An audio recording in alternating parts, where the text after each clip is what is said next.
سورہ کہف. کہف اس کی بڑی فضیلت آئی ہے، حدیث پاک میں ہے جو جمعہ کے دن سورہ کہف کی تلاوت کرے گا اللہ تعالیٰ اس کے گھر سے خانہ کعبہ تک ایک نور کا راستہ پیدا فرمائے گا. اور ایک حدیث میں ہے اس جمعہ سے لے کر اگلے جمعہ تک جو کچھ بھی اس کی خطائیں ہیں اللہ معاف فرمائے گا. سورہ کہف کی تلاوت 2 فائدے بتائے. تیسرا سنو، سورہ کہف کی شروع کی 10 آیتیں جسے یاد ہو گئیں، سورہ کہف کی شروع کی 10 آیتیں جسے یاد ہو گئیں، میرے آقا فرماتے ہیں دنیا کا سب سے بڑا فتنہ دجال، اللہ اس سے بھی اسے محفوظ رکھے گا. دجال کے فتنے سے محفوظ رہنے کے لیے سورہ کہف کی تلاوت ہر جمعہ کیا کرو گھروں میں، یا تو پھر کسی کی اچھی قرأت میں سنا کرو تاکہ دونوں ثواب برابر ہیں، تلاوت کرنے کے اور سننے کے ثواب ہے. کہف ایک غار کا ذکر ہے جس میں اللہ تعالیٰ نے چند ایمان والوں کی فضیلت بیان کی ہے.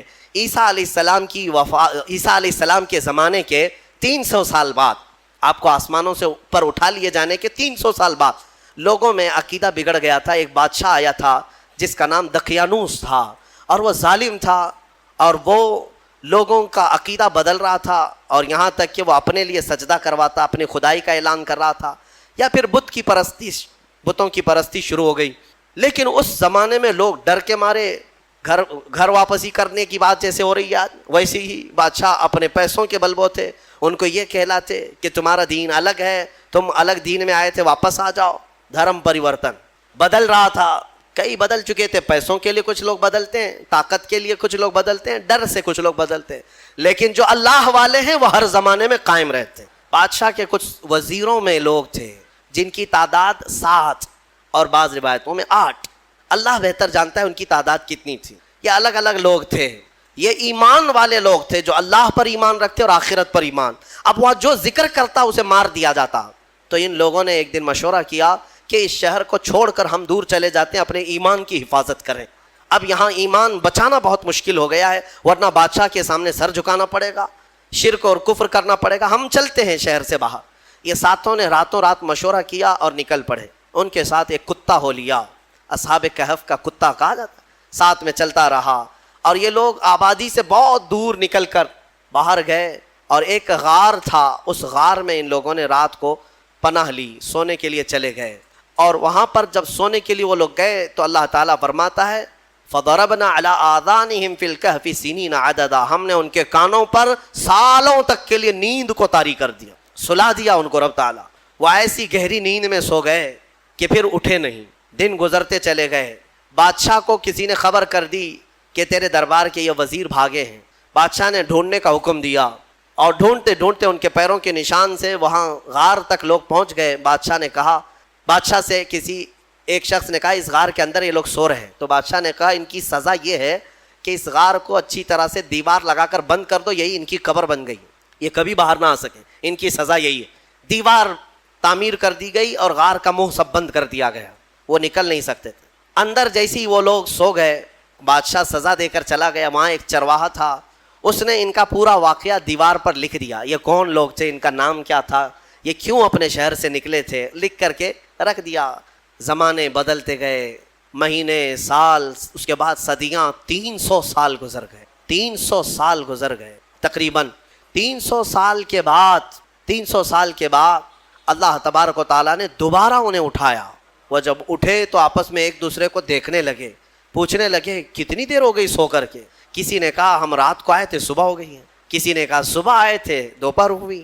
اب اسی سے آپ اندازہ لگا لیں کہ رب تبارک و تعالیٰ صدیوں کو چاہے تو منٹوں میں گھیر سکتا ہے. جب اصحاب کہف کے ایمان والوں کے لیے 300 سال آدھے دن کے برابر لگ رہے ہوں تو میرے مصطفیٰ کے معراج کا سفر اگر وہ لاکھوں سال کا بھی ہو تو دنیا والوں کے لیے منٹوں کا کیوں نہیں لگ سکتا. یہ اللہ رب العزت جیسا چاہے وقت کو گھیر دے اور چھوٹے وقت کو چاہے تو طویل کر دے. ہاں اب اٹھے اور اس کے بعد ان لوگوں نے پھر آپس میں دیکھ کر نشانیاں بھی بدلی ہوئی تھیں، بال بڑے تھے، ناخن بہت بڑے ہو چکے تھے، سب تبدیلی تھی. تو پھر انہوں نے کہا خیر جیسا بھی ہے ایک صاحب کو بھیجو تاکہ کھانا لے آئے، بھوک لگی. تو ایک صاحب ان میں جو تھے ان کو کہا کہ چھپ کر کے جانا، کہیں بادشاہ کے کارندے دیکھ نہ لیں ورنہ وہ ہمیں پکڑ لیں گے تو پھر اپنے دین میں واپس لے جائیں گے یا تو پھر ہمیں ہلاک کر دیں گے. یرجموکم او یعیدوکم فی ملتہم، وہ اپنی دین میں ہمیں واپس لے جائیں گے، سنبھل کر جانا۔ پھر ایک صاحب نکلے پیسے لے کر کے، بازار میں گئے کھانا لینے کے، کھانا خریدا اور پیسے دیا۔ ارے 300 سال پہلے کا سکہ تھا، کتنی بادشاہتیں آئی گئی۔ دکان والے نے دیکھا اور کہا یہ کیا دے رہے ہو؟ کہا پیسہ دے رہے ہیں۔ کہا یہ پیسے کہاں سے تمہیں ملے؟ کہا یہ ہمارے اپنے پیسے ہیں۔ دکان والے کو شک ہوا کہ اس کو شاید پرانا کوئی خزانہ ہاتھ لگا ہوگا، کیونکہ سونے کے سکے ہوتے تھے پہلے، چاندی کے سونے کے سکے، یہی کرنسی ہوتی تھی۔ یہ نوٹوں کی، یہ یہودیوں کی کرنسی جس کو آج ہم استعمال کر رہے ہیں، اصل جو کرنسی تھی وہ سونے اور چاندی کی ہوا کرتی۔ تو پھر دکان والے نے اس صاحب کو جو اصحاب کہف میں ہیں دکان پر ہی کھڑا کیا اور اندر سے جا کر کے بادشاہ کی پولیس کو خبر کر دیا۔ اس وقت جو بادشاہ تھا اس کا نام بیدروس تھا، وہ ایمان والا تھا، اور وہ اللہ کی بارگاہ میں دعا کر رہا تھا، روز دعا کرتا تھا کہ اے مولا میری قوم گمراہ ہو رہی ہے، یا آخرت پر یقین نہیں کر رہی ہے، مرنے کے بعد دوبارہ زندہ ہونے پر یقین نہیں کر رہی ہے، تو کوئی ایسی نشانی دکھا دے کہ ان کا عقیدہ مضبوط ہو جائے۔ ہاں، بادشاہ کی دعا پر اللہ تبارک و تعالیٰ نے دوبارہ ان کو زندہ کیا ہے۔ تو بیدروس کے پاس جب یہ خبر پہنچی کہ ایسا ایسا ایک شخص آیا ہے جو پرانے زمانے کے سکے لے آیا ہے، تو بادشاہ نے اپنی فوج کو ساتھ کر دیا کہ جاؤ اس شخص کے ساتھ، یہ کہاں سے آیا۔ جب یہ کھانا لینے آئے ہوئے صاحب نکل کر کے واپس پوری فوج کے ساتھ غار آ رہے تھے، تو اصحاب کہف نے کہا ہمارا ساتھی پکڑا گیا اور بادشاہ کی فوج آ رہی ہے ہمیں گرفتار کرنے۔ لیکن جو آئے وہ لوگ، ان لوگوں کو دیکھا تو سارے لوگوں نے اللہ کی بارگاہ میں سجدہ ریز ہو گئے۔ کہا اصحاب کہف کے بارے میں ان لوگوں نے سن رکھا تھا کہ کچھ لوگ ایسے تھے جو بادشاہ سے اپنا ایمان بچا کر چلے گئے تھے، اور غار ان کے لیے قبر بنا دی گئی تھی، اور آج غار کھلا ہے اور اس میں یہ لوگ زندہ سلامت بیٹھے ہوئے، 300 سال کے بعد زندہ سلامت بیٹھے۔ تو بادشاہ نے اپنی پوری قوم کو بلایا اور کہا کہ دیکھو وہ رب قدیر 300 سال کے بعد جب کسی کو بیدار کر سکتا ہے تو ہر انسان کو موت کے بعد دوبارہ زندہ ضرور فرمائے گا۔ عقیدہ آخرت کو زندہ کیا۔ اب اصحاب کہف دوبارہ اپنی غار میں گئے، کھانے ہونے کا مسئلہ تو ختم، اور دوبارہ ان کو نیند لگ گئی۔ اللہ نے پھر ان کو گہری نیند میں سلا دیا۔ جیسی ہی وہ سو گئے تو اصحاب کہف کا کتا بھی اسی طرح زندہ ہوا، اسی طرح پھر سویا۔ اب جو بیدروس تھا اس نے دیوار پھر سے بنا دی اور ان کا پورا واقعہ لکھا، اور وہاں ایک مسجد بنائی، اور مسجد بنا کر وہ ڈیٹ، وہ جو دن تھا جس دن وہ اٹھے تھے، اس دن کو یادگار کے طور پر سارے لوگوں کو اعلان کیا کہ سال میں جب یہ دن آئے گا سب یہاں جمع ہوں گے اور اللہ کی عبادت کریں گے۔ اسی سے تو عرس کی شرعی حیثیت بھی ثابت ہوتی ہے۔ اولیاء اکرام کے عرس ہم جو مناتے ہیں قرآن پاک میں موجود ہے۔ اصحاب کہف جس دن سوئے جس دن اٹھے وہ تاریخ لکھ دی گئی۔ بہرحال اب اصحاب کہف کو دوبارہ جب اندر رکھا گیا تھا تو سونے کے تابوت بنائے تھے بادشاہ نے، یہ بیدروس نے سونے کے جنازے تابوت بنا کر اس میں ان کو لٹایا اور اندر رکھا۔ ایک ہی دن کے بعد وہ بادشاہ کے خواب میں آئے اور کہنے لگے کہ ہم دنیا سے بھاگ کر کے یہاں آئے اور تو دنیا ہمارے پاس لایا ہے، فوراً ہمیں اس سونے اور چاندی سے الگ کر۔ پھر دوبارہ ان کا غار کھولا گیا، پھر وہ سونے کے تابوت سے انہیں نکالا گیا اور پھر صاف مٹی میں انہیں سلایا گیا۔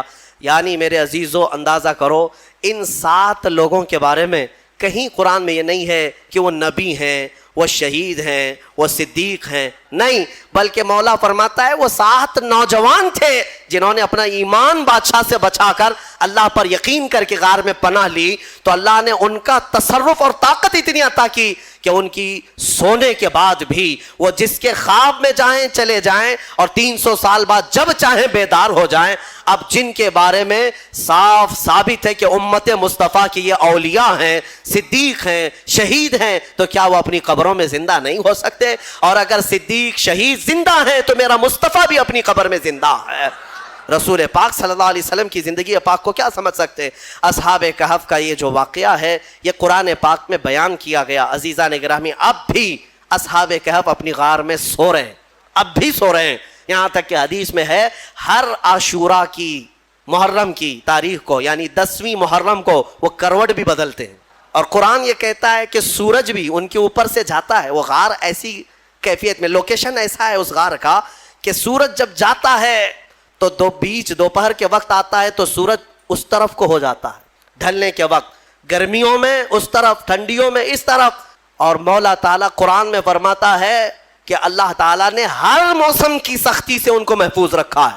سورہ کہف میں 2 صفحے میں آپ پڑھ لیں، سورج کی تپش سے، بارش کی سڑن سے، ٹھنڈیوں کے گلانے سے اللہ ان کی حفاظت فرمایا. اور پھر فرماتا ہے وَتَحْسَبُهُمْ أَيْقَاظًا وَهُمْ رُقُودٌ، تم اگر ان کو دیکھو گے اللہ فرماتا ہے تو تمہیں وہ جاگتے ہوئے نظر آئیں گے. تَحْسَبُهُمْ أَيْقَاظًا وَهُمْ رُقُودٌ، جبکہ وہ سو رہے ہیں. وَنُقَلِّبُهُمْ ذَاتَ الْيَمِينِ وَذَاتَ الشِّمَالِ، اللہ فرماتا ہے ہم ان کو کبھی دائیں جانب کروٹ دیتے ہیں، کبھی بائیں جانب کروٹ دیتے ہیں. اور اتنا ہی نہیں، وَقَلْبُهُمْ بَاسِطٌ ذِرَاعَيْهِ بِالْوَسِيطِ، اللہ فرماتا ہے اور ان کا کتا پالتی مار کر ان کے قریب میں بیٹھا ہوا ہے. یعنی چاروں پیر جیسے کتا کسی کی نگرانی میں بیٹھتا ہے. قرآن کہہ رہا ہے ان کا کتا چاروں پیر پھیلائے ہوئے ان کے پاس بیٹھا ہوا ہے. کتے کے بارے میں قرآن میں آیا جس کا نام بھی قطمیر، وہ کتا ابھی بھی بیٹھا ہوا ہے غار میں. اور رب تعالیٰ یہ بھی فرماتا ہے تم انہیں دیکھ نہیں سکو گے، اگر دیکھنے کی کوشش کرو گے لَوَلَّيْتَ مِنْهُمْ فِرَارًا وَلَمُلِئْتَ مِنْهُمْ رُعْبًا، تم پیٹ پھیر کر بھاگ جاؤ گے، ایسا رعب ہم طاری کریں گے. رعب طاری ہو جائے گا، کوئی دیکھ نہیں سکے گا وہ کس کیفیت میں ہے. اللہ ان کی حفاظت کر رہا ہے. اب میں اس پورے سورہ کہف کے بعد اخیر میں ایک جملہ ضرور کہنا چاہوں گا. عزیزان گرامی، اصحاب کہف ایمان والے تھے، ایمان والے تھے اور اللہ تعالیٰ کے محبوب بندے تھے. لیکن کتا کون سے ایمان والا ہے؟ کتا کون ہے؟ کتا تو ایک جانور ہے اور اس کے بارے میں حدیث میں آیا ہے سارے جانور قیامت کے دن ختم کر دیا جائیں گے اور معدوم کر دیا جائیں گے، ان کا وجود ختم کر دیا جائے گا. لیکن کچھ جانوروں کا ذکر میرے آقا نے حدیث میں فرمایا وہ جنت میں بھی جائیں گے. ان جانوروں میں اصحاب کہف کا کتا بھی ان کے ساتھ جنت میں جائے گا. اصحاب کہف کا کتا جنت میں جائے گا. اب مجھے یہ توجہ چاہتا ہوں، اصحاب کہف کا کتا جنت میں کیوں جائے گا؟ اس لیے میرے عزیزو ہے کتا لیکن تھا اللہ والوں کے ساتھ. تھا کس کے ساتھ؟ اللہ والوں کے ساتھ تھا. اسی لیے کہتے ہیں اولیاء اکرام کے دامن سے جو چیز لگ جاتی ہے وہ بھی نسبت سے بڑی محترم ہو جاتی ہے. اصحاب کہف کا کتا اگر ان کے قریب ہو کر جنت میں جا سکتا ہے تو ہم غوث کے دیوانے ہو کر کیوں نہیں جا سکتے؟ اسی لیے بریلی کے امام نے گنگنایا بھی تو یوں گنگنایا، یا غوث تجھ سے در، در سے سگ، اور سگ سے ہے مجھ کو نسبت، میری گردن میں بھی ہے دور کا ڈورا تیرا. اس نشانی کے جو سگ ہیں، سگ کہتے ہیں کتے کو، اعلیٰ حضرت کیا کہتے ہیں؟ غوث تم سے دربار کو نسبت ہے، تمہارے دربار سے تمہارے کتے کو نسبت ہے، اور تمہارے کتے سے مجھے نسبت ہے، اور میری گردن میں بھی ہے دور کا ڈورا تیرا. اور جن کتوں کے گلے میں پٹا ہوتا ہے اسے میونسپلٹی والے نہیں پکڑتے. ہاں کیوں؟ اس لیے کہ کسی کا پالا ہوا ہے، کوئی ہاتھ نہیں لگاتا. اعلیٰ حضرت فرماتے ہیں اس نشانی کے جو سگ ہیں نہیں مارے جاتے. یا غوث حشر تک میرے گلے میں رہے پٹا تیرا. اللہ تعالی ہم سب کو قادری پٹا عطا فرمائے. کیا دبے جس پہ حمایت کا ہو پنجہ تیرا، شیر کو خطرے میں لاتا نہیں کتا تیرا. ہم اسی بات پر فخر کرتے ہیں. اعلیٰ حضرت نے بھی فخر کرنا جو سکھایا ہے وہ اس پر ہے کہ میری قسمت کی قسم کھائیں سغان بغداد. اعلیٰ حضرت فرماتے ہیں بغداد کے کتے بھی اگر مجھے دیکھیں گے تو میری قسمت کی قسم کھائیں گے. خرید و فروخت وغیرہ ساری چیزیں چھوڑ دو، جمعہ کی اذان ہو چکی ہے، تمہیں بلایا گیا. ابھی دوڑنا ضروری ہے. دوڑنے کا مطلب اللہ کے ذکر کی طرف آ جاؤ. یہاں تو جمعہ کے لیے لوگ خطبے کے بعد انتظار کرتے رہتے ہیں، امام صاحب نماز کے لیے کھڑے ہو جائیں گے تو گھر سے نکلیں گے ہم. خطبہ بھی تمہارے لیے جمعہ کے واجبات میں سے ہے، اس میں ضروری ہے. بہرحال اللہ کریم نے اس میں سورہ جمعہ میں جمعہ کی نماز کے لیے فوراً اپنے ہاں سے نکلنے کا حکم فرمایا. صحابہ کا حال بھی یہی تھا. اور اس کے بعد اللہ فرماتا ہے جب نماز مکمل ہو جائے تو پھیل جاؤ زمین پر اور اللہ کا رزق تلاش کرو. بے شک اللہ تبارک و تعالیٰ بہترین رزق دینے والا ہے. منافقوں کے لیے بھی ایک پوری سورہ آئی ہے، سورۃ المنافقون. اور اللہ نے فرمایا اے محبوب جب آپ کے پاس منافق آئیں اور یوں کہیں گے نشہد انک رسول اللہ، وہ کہیں گے ہم گواہی دیتے ہیں آپ اللہ کے رسول ہیں. واللہ یشہد ان المنافقین لکاذبون، محبوب اللہ گواہی دیتا ہے کہ یہ منافق جھوٹ بولتے ہیں. وہ آپ کے سامنے آ کر کہتے ہیں کہ آپ اللہ کے رسول ہیں، لیکن اللہ گواہی دیتا ہے کہ یہ جھوٹ بولتے ہیں. آپ کو میں ایک بات بتاؤں، ایک جہاد میں حضور صلی اللہ تعالیٰ علیہ وسلم کے صحابہ سب گئے تھے، اس میں منافقین بھی اس وقت شامل ہو جاتے تھے. عبداللہ بن ابی جو منافقوں کا سردار ہے، جو جنگ احد میں 300 لوگوں کو لے کر الگ ہو گیا تھا، ایک غزوے سے واپس آ رہے تھے تو ایک کنویں پر صحابہ میں آپس میں تکرار ہو گئی. یعنی مہاجر صحابی تھے ایک اور ایک مدینے کے تھے. تو مدینے والے اور مکہ والے ان دونوں میں پانی کو نکالنے میں کوئی تکرار ہو گئی، تو وہ جو عبداللہ بن ابی تھا اس نے دیکھا اور کہا ان کی بہت ہو گئی ہے، مدینے میں آ کر کے اب یہ مدینے والوں پر قبضہ کر لیے، اور اب تو اتنی ہمت ہو گئی کہ مدینے والوں کے ساتھ لڑائیاں بھی کرنے لگ گئے۔ تو عبداللہ بن ابی نے بھڑکایا، انصار کو جا کر کے بھڑکا رہا تھا کہ یہ مکہ سے ہجرت کر کے آئے اور دیکھو اب تمہارے لوگوں کو مارنے لگ گئے ہیں، یہ جھگڑنے لگ گئے ہیں۔ اور اس کے بعد اس نے باتوں میں یہ کہا کہ اب ہم مدینے جائیں گے تو ہم عزت والے لوگ وہاں جتنے ذلیل ہیں سب کو ہم نکالیں گے۔ اس نے کس کو کہا؟ حضور صلی اللہ علیہ وسلم کو اور ان کے صحابہ جو ہجرت کر کے آئے ان کو کہا جتنے ذلیل لوگ ہیں ہم ان کو نکالیں گے۔ یہ اس خبیث نے کہا تھا عبداللہ بن ابی نے۔ یہ باتیں چلنے لگیں اور عبداللہ بن ابی نے یہ کہا تو کچھ لوگوں نے سنا تھا، حضور تک یہ بات آئی نہیں تھی۔ اب مدینے کی طرف جب یہ قافلہ چلا تو بیچ میں عبداللہ بن ابی کا یہ بیٹے ہیں، عاشق رسول ہیں، باپ منافقوں کا سردار ہے، بیٹا پکا عاشق رسول ہے۔ مدینے کے باہر ہی اپنے باپ کا راستہ روک کر کھڑے ہو گئے، کہا میں نے سنا ہے کہ تم نے اللہ کے رسول اور ان کے ساتھی جو مہاجرین صحابہ ہیں ان کو کہا کہ ذلیل لوگوں کو تم مدینے سے نکالو گے۔ عبداللہ بن ابی جھوٹ بولتا تھا بہت، کہا کہ کس نے کہا؟ ایسی بات نہیں ہے، ویسی بات نہیں۔ تو اس کے بیٹے جو تھے انہوں نے کہا جس نے بھی کہا لیکن مجھے یقین ہے کہ تو نے کہا ہوگا۔ اپنے باپ سے وہ لڑتے رہے، کہا کہ نہیں میں نے ان کے لیے نہیں کہا، ان کے لیے نہیں کہا، میں فلاں کے لیے کہا۔ وہ ضد پر کھڑے تھے کہ میں اس وقت تک تجھے مدینے میں داخل ہونے نہیں دوں گا۔ اپنے باپ کو، مدینہ قریب ہے، اپنے باپ سے کہتے ہیں میں اس وقت تک مدینے میں داخل ہونے نہیں دوں گا جب تک تم اعلاناً یہ نہیں کہو گے کہ تم ذلیل ہو اور رسول اللہ عزت والے ہیں، جب تک تم یہ اعلان کے ساتھ نہیں کہو گے۔ بیٹا اڑ گیا اور منافقین کا سردار وہ کہنے لگا، حضور پاک صلی اللہ علیہ وسلم کے پاس آ کر شکایت کیا کہ یہ میرا بیٹا ایسا ایسا میرے متعلق کہہ رہا ہے، میں بھلا آپ کی تعریف کرنے والا آدمی، میں آپ کے گن گانے والا آدمی، مجھے یہ ایسا کہہ رہا ہے۔ تب آیتیں اتری، یہ پورے سورہ منافقون آ گئی۔ اللہ نے فرمایا یقولون لئن رجعنا الى المدینۃ لیخرجن الاعز منها الاذل وللہ العزۃ ولرسولہ وللمؤمنین ولکن المنافقین لا يعلمون۔ محبوب یہ منافقین کہتے ہیں کہ اگر ہم مدینے لوٹ آئے تو عزت والے لوگ ہم لوگ ان ذلیلوں کو نکالیں گے۔ خبردار، عزت اللہ کی ہے، عزت رسول کی ہے اور عزت ایمان والوں کی ہے، اور منافقین اس بات سے بے خبر ہیں، ان کو پتہ نہیں عزت کہاں ہے۔ نبی پاک صلی اللہ علیہ وسلم نے یہ آیت تلاوت فرمائی، پھر اس کے بعد اس منافقین کے سردار نے خوب چیخ چیخ کر کے کہا لوگو سنو کان کھول کر کے، ہم ذلیل ہیں اور محمد اللہ کے رسول عزت والے ہیں اور ان کے ساتھی عزت والے ہیں۔ تب بیٹے نے راستہ چھوڑا مدینے میں آنے کا۔ یہ صحابہ کا ایمان تھا، وہ حضور کے سامنے پھر کسی کو نہیں مانتے تھے۔ تو یہ حقیقت میں ایمان کا حصہ بھی ہے۔ الا لا ایمان لمن لا محبت لہ، جس کے پاس حضور کی محبت نہیں اس کا کوئی ایمان ہی نہیں۔ اسی کو اقبال نے بہت اچھے انداز میں کہا ہے، محمد کی محبت دین حق کی شرط اول ہے، اسی میں ہو اگر خامی تو سب کچھ نامکمل ہے، اسی میں ہو اگر خامی تو سب کچھ نامکمل ہے۔ اللہ کریم ہم سب کو نبی پاک صلی اللہ تعالیٰ علیہ وسلم کے جلووں میں زندگی عطا فرمائے، حضور کے قدموں میں موت عطا فرمائے۔ وآخر دعوانا ان الحمد للہ رب العالمین۔